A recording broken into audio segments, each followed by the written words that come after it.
principle that guided us as we grapple with the recent political development, including the recent cabinet shuffle that saw the poor and no meaningful consultation of both the ANC leaders and the alliance partners by the president.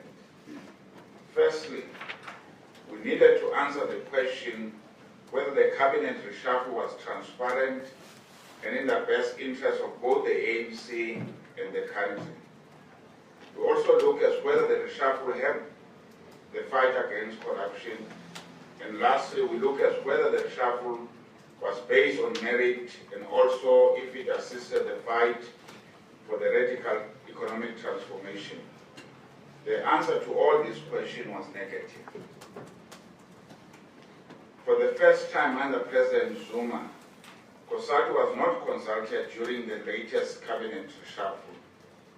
We also noted that some members of the ANC top six felt that there was no meaningful consultation by the president. Cosatu, though, has been here before because we were not consulted when the e-tolls were implemented, when the employment incentive tax was introduced, and when the preservation of the Provident Fund was introduced. While we hear and understand the frustration of some of the members of the top six, we hope we have a renewed appreciation of the concept of a meaningful consultation now that they have experienced it themselves. Also, in assessing the latest development, we also reflected on the re-emergence of the past undemocratic practices, which were previously used in the run-up to the ANC 52nd Bulugwane Conference, in particular the use of the state institution and the SABC in factional battles, including the failure to consult ANC members and alliance partners.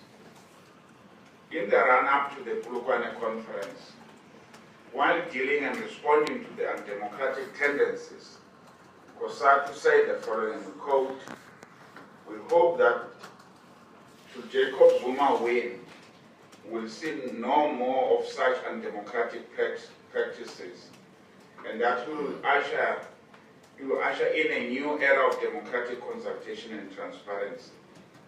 Cosatu also look forward to the adoption of a new progressive policies and the implementation of those policies by government.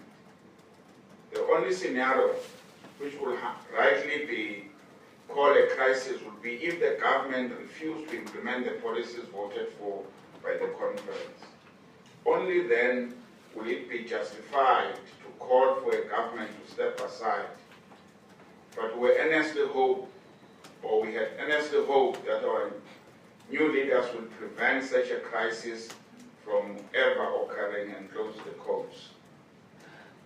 This combined with the alleged undue influence that is apparently exerted by the Gupta family in the office of President Zuma and a series of controversies surrounding President Zuma, like the Constitutional Court judgment and his apology on Nkandla, Cosatu no longer believes that the president is the right person to unite and lead the movement. The alliance lead the movement, the alliance and the country. We think that after all his undeniable contribution to both to the movement and government, the time has arrived for him to step down and allow the country to be led by a new collective at government level. We no longer believe his leadership abilities, and we shall be communicating the decision to our ally in the ANC.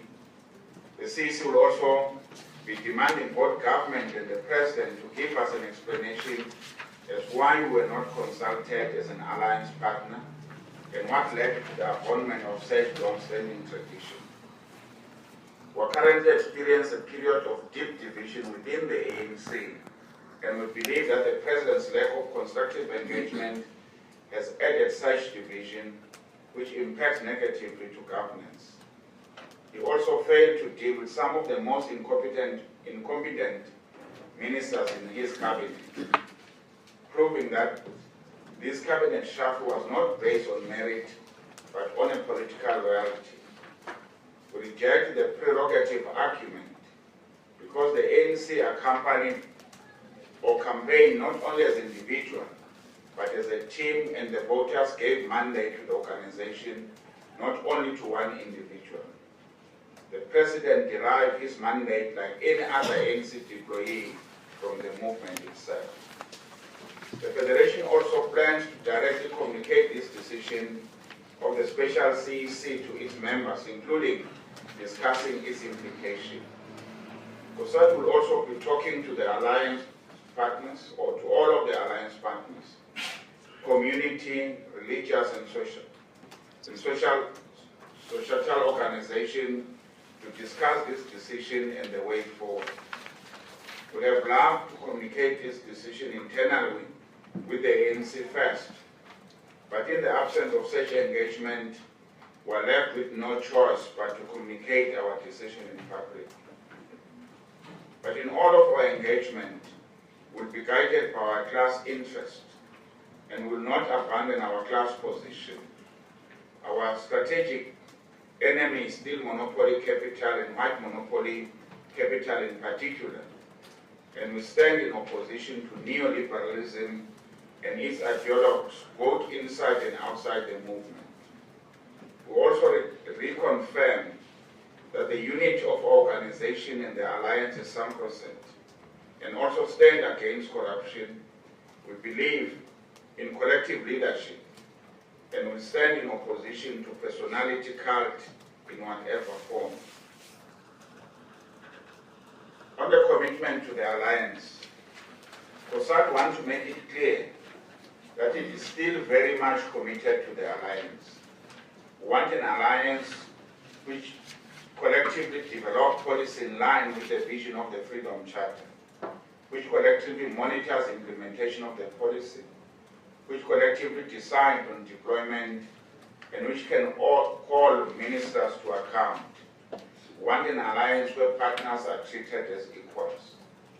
We want a reconfigured alliance which is at the center of driving the national democratic revolution.